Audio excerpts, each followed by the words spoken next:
1, 2, 3. Welcome to She Rocked It. This is the place where ladies are talking about the ways we're blazing our trails and the things that put the wind in our sails. Hey, it's Karen from She Rocked It. This conversation came from our Instagram Live interview series, so it may sound a little different than a regular podcast, but we really didn't want you to miss this incredible conversation. And if you aren't already, be sure to follow us on Instagram at She Rocked It. Enjoy and get ready to rock. Hey, rock stars, it's Karen, and I'm so glad you're here with us at She Rocked It. And I'm really glad you're here for this conversation with Melyssa Griffin. She's an incredible entrepreneur who started her career as a high school teacher, then became a successful blogger, and now runs a multi-million-dollar company focused on helping other entrepreneurs find aligned abundance. And I know this firsthand because I was part of Melyssa's Mastermind program for entrepreneurs last year in 2020. In the midst of the lockdown, I took a big leap and joined this mastermind program, and it completely transformed my life. And in fact, the She Rocked It vision was born in that program. So we're going to talk about that today. And I'm also going to get Melyssa to share some of her inside stories on how she pivoted her life to run this incredible company that teaches other entrepreneurs how to find aligned abundance, how she's created such incredible online courses, and how she looks within in order to create balance in her life and her business. So without further ado, let's hear how Melyssa Griffin rocks it. I am thrilled to see you. I was literally counting the minutes until this moment. It's awesome to see your face. I know, it's as per usual. So great to see you too. So great to see you. I just think, Melyssa, you're so prolific. Over the years, you've created so many online programs. How do you get such motivation to create such an abundance of beautiful things in the world? That's an interesting question. I've always followed what feels good for me. So I try not to push, and there have been moments in my life where I have pushed and done things for the sake of doing, but I really try to do things when I feel the download of inspiration and feeling like the next right step for me, and letting it be fun and joyful. So when I create programs, especially now, it's always from this place of is this feel joyful and aligned for me? And so if you look at my path and the timeline of my life in general, and especially of my business, it's been a lot of just little stepping stones that almost didn't make sense, but that led me to the next right thing and the next right thing. So it almost it's less about motivation and more about just following my truth in each moment and my joy and what felt right and fun and good. I love that so much. And I was thinking about the words that you use to describe your mastermind now, which is the Aligned Abundance Mastermind. And I was actually thinking how revolutionary that concept is, especially for women, in two parts. One is, I think, claiming alignment as a woman, and then claiming abundance vocally, stepping towards both those concepts. I think as women, we tend to feel sometimes a little guilty for wanting to be aligned, for doing what's best for us, for listening to that inner voice instead of maybe putting others first and others' needs first. So I wanted to throw that at you. And then I also want to throw at you that I think claiming abundance and claiming wealth and claiming, hey, I actually want to, be financially successful. I think there's a revolutionary aspect to that too. So I was wondering if you'd pondered that, and if there's a reason that you're specifically stepping towards focusing on women entrepreneurs. Because in our program, it was actually, there were some amazing men in the program, but I noticed you're making a shift a little more consciously towards women. So yeah. Okay, so let's start with that question about the women. There's a lot there. So unpack all those things in 30 minutes now. So my choice to work exclusively with women, the first time I've done that since starting my business, and I just felt like it was almost entirely women already, and it felt like having this sacred sisterhood circle was really important, especially when we're talking about alignment and abundance. And I'll talk about abundance in a second, because I think it's a lot more than just financial abundance, but having that sacred sisterhood where it feels vulnerable and intimate and connected and safe. That's a really big word that came to me, is safe, because there's conversations, and I love the men that we've had in our group. They're phenomenal. There's conversations that get to happen in groups of women that are different and they're nuanced because they're exclusively with women. And so I wanted to create something like that, where women felt safe to come together and be their full, vibrant women selves in whatever way that means for them, but in this safe sacred space and community together. Yes. And I will tell you all, I did a lot of crying in Melyssa's program, but good crying, like really letting a lot of stuff out. So yes, I think you do need to feel safe. And I completely get that personally. Yeah. Yeah. And I know you talked about abundance too. And, you know, I think it's so important for women to have abundance. And I think it's important for everyone to have abundance. And when I think of abundance, I feel like the predominant way of thinking about it is this financial place of like how much money is in your bank account. But the most abundant life doesn't necessarily have to be one that's fueled by money or that has extra zeros in your checking account. It could be one where you're living off of less, but you feel abundant because you're joyful in your life. You get to live your values on a daily basis. And sometimes that takes a lot less money financially than we think it does. So I feel like infusing that into conversations about money is so important, because otherwise we'll end up on this like marathon towards the finish line of what we think we need. And then we get there and we're like, this sucks because this isn't the actual life that I wanted to create and live. Because maybe we weren't living in alignment or weren't living our values on the way to that destination. And so it's like, how can I design my life around living in the energy of abundance? How can I think the energy of abundance, I've been pondering this lately, is the energy of joy and of presence.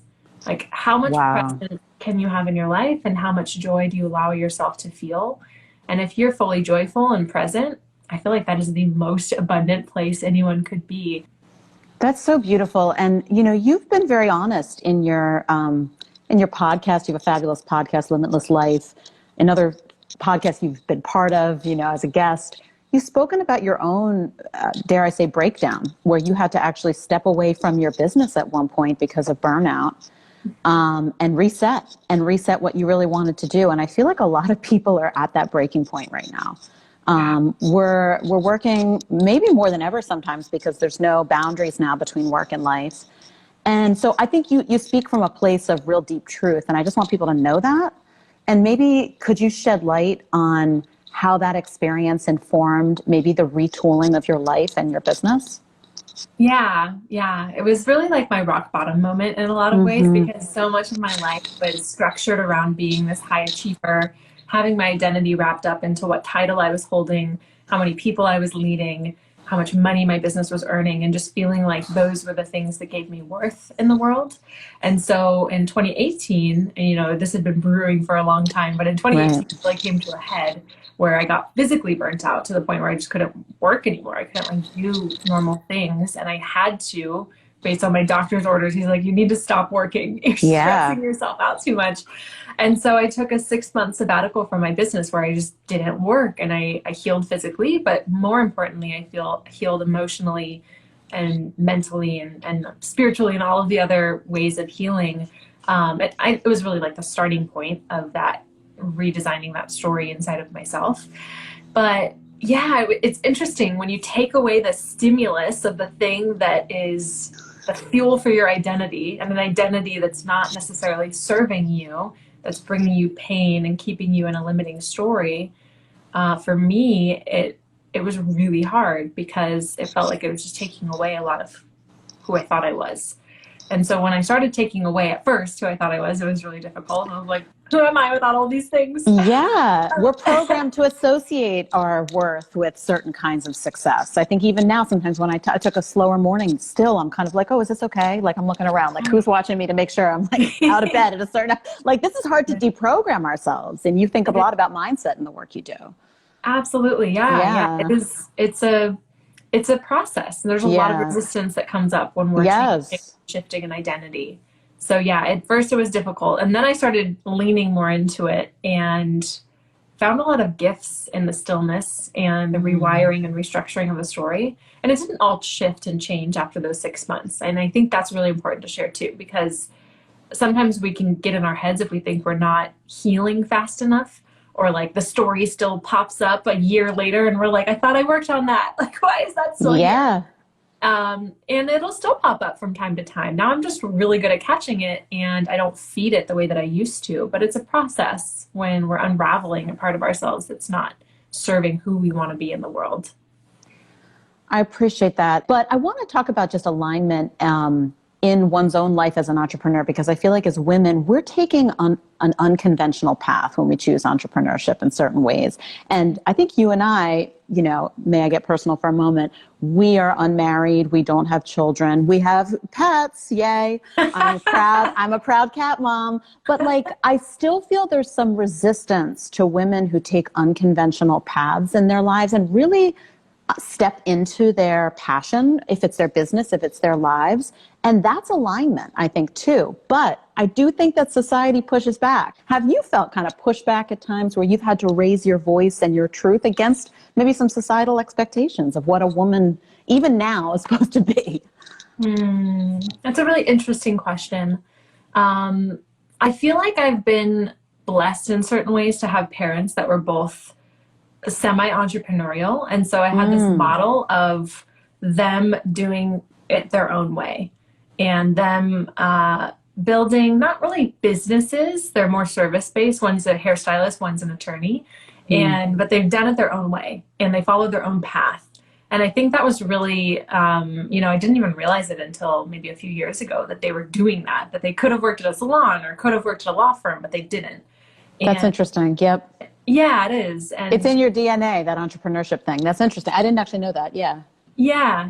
And they probably both wouldn't call themselves entrepreneurs, but they've followed their own path. And I think that's really interesting to have models, whether it's your parents or people you follow or friends or anybody, expanders in your life that can show you it's possible to live a different path. And I think, all the things that you're bringing up as women too, where we feel like we need to start a family, you need to get married, you need to do all the things that women are supposed to do and be quiet and not have a voice and not shine. I think a lot of those stories are being restructured in our society now, and women do have more of a space to take up space and do what they want.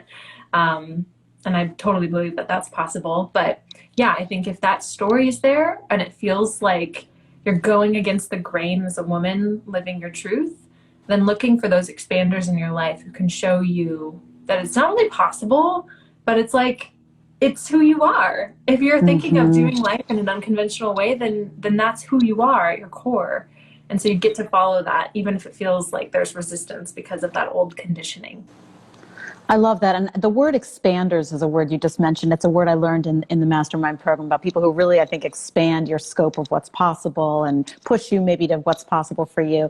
Are there any women you want to call out in particular who have inspired you to live your truth, to raise your voice, to live in alignment that you might want to mention? I always think of the women who are closest to me that I just adore so much. Like people like my mom. I love my mom. She's just a free spirit, so creative. I just love her so much.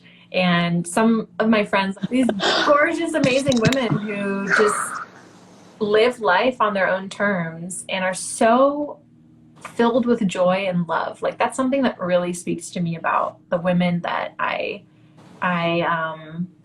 feel inspired by, is that not only are they following their own path and carving what that path looks like and healing themselves on the way there, but they're also doing it with the utmost love and grace for everyone around them. And I think that's a really special quality, to not only follow our path, but to use that to be of service and love to the people that drop into our path along the way.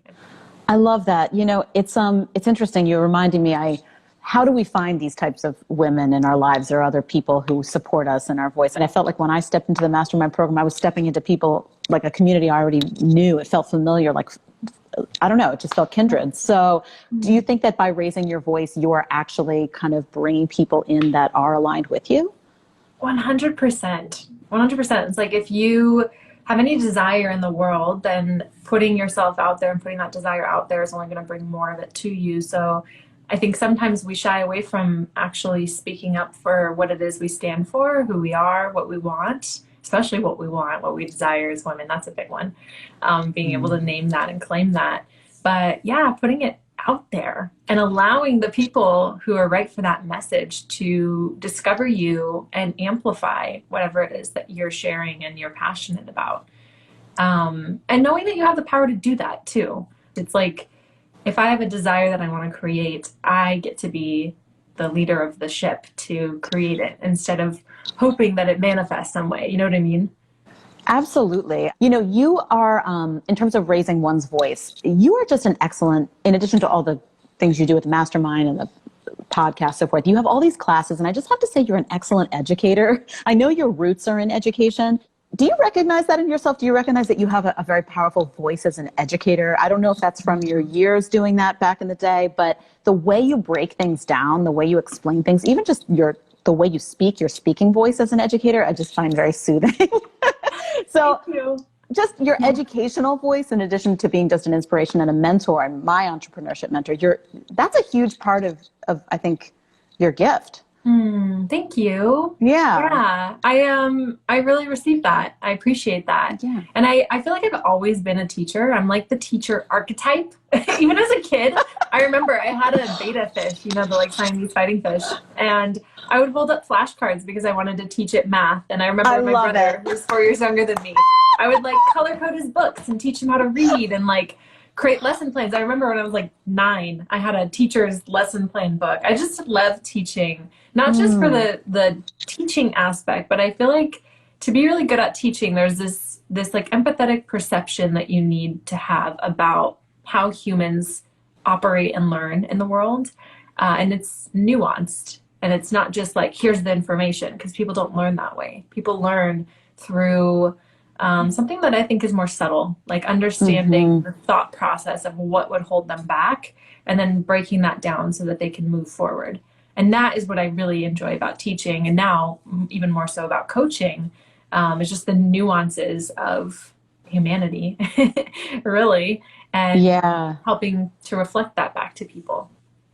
And so what gave you that initial courage to go from kind of teaching, I think it was high school, I want to say, to being middle school and high school, to, you know, you had a successful blog and graphic design career, to like really scaling up and teaching people around the world? What gave you the courage to say, I'm going to raise my voice in a really big way like that?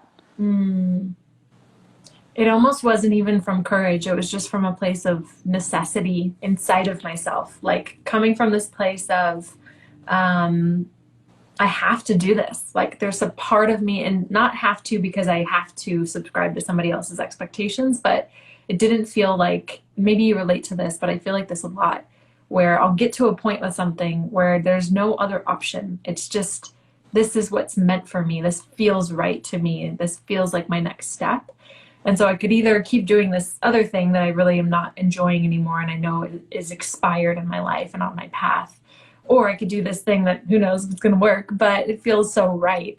And so why not? And I'm quite an experimenter. So I often do the why not decision and just follow that. And I don't always know if it's going to work out. When I launched my first online course, I remember like barely eating leading up to it because I thought I would have no money after launching that course. I did not think it was going to work at all. And then it did. And then I just kept following, you know, what felt good and what felt right. And it eventually led to being able to scale the business. But yeah, just following the things that are feeling good in the moment and allowing that to inform my path. Wow, that's the real I really appreciate those stories. No, I love you. I'm like, that's, you know, we see the end product, but to hear the journey, and that, I appreciate you sharing all of that, Melyssa. That's really powerful. And you don't know what the concoction's going to be necessarily, but why not kind of enjoy the process and the alchemy? Who knows, you know? So you've been such an inspiration that way. Yeah. And like having fun with it. And again, what we were talking about at the very beginning of abundance being presence and joy. And so instead of always thinking of how can I create this thing that's going to be super successful and give me all of the results that I desire, instead, how can I be present in this moment to what I'm creating? How can I find the joy in this experience of this thing that I'm building? And being open to the surprise and delight of life and the universe, of it coming and manifesting in a totally different way, and maybe on even a different timeline, but finding the joy and the presence and abundance in the now moment. Because the now moment is literally your whole life. That's all we have, it. And so the more that we can enjoy that and be present to it, the more that we'll feel abundant on our way to the destination and when we reach it. Well, amen. And I'm so grateful for you raising your voice and taking that plunge, because what happened was years later, you caused my path. Somehow I think your business caught my attention. It was an ad. It was something I felt aligned with the beautiful message that you were putting into the world. And then you changed my life and encouraged me to launch She Rocked It through your incredible program, your wisdom, the coaches in your program, the community you have drawn toward you. So I just want to say thank you deeply from my heart for raising your voice, because you changed so many lives, including my own. I could talk to you for so long, but I will ask for one final question before we depart. Sad to leave you. But if you could leave us with one tip, just one tip to rock it in our own careers, our callings, what's that one tip you might want to share? Yeah, I would say figure out what your truth is and then live it. Live it every day. And you'll feel resistance on the path to living your truth, because you're probably so conditioned to living someone else's truth or society's truth or your culture's truth or your family's truth that it'll feel weird and uncomfortable. But you get to do it anyways. You get to keep going through the muck of figuring out what that feels like to live your truth. And it will feel so good and so freeing the more that you walk down a path that's yours and no one else's. There it is, friends. Nice. There it is. And thank you for encouraging all of us and me to live my truth and sing it out loud, proud. Melyssa, just so much love for you. That's all I can say. Thank you. It's great to be with you. Have a beautiful rest of your day. You too. Mwah. Thanks so much for tuning into the She Rocked It podcast. I'm your host, Karen Gross. This episode has been produced by Tori Marchioni and Jake Siegelbaum, with audio engineering by Teng Chen. The She Rocked It theme song is by Karen Gross and Tim Motzer.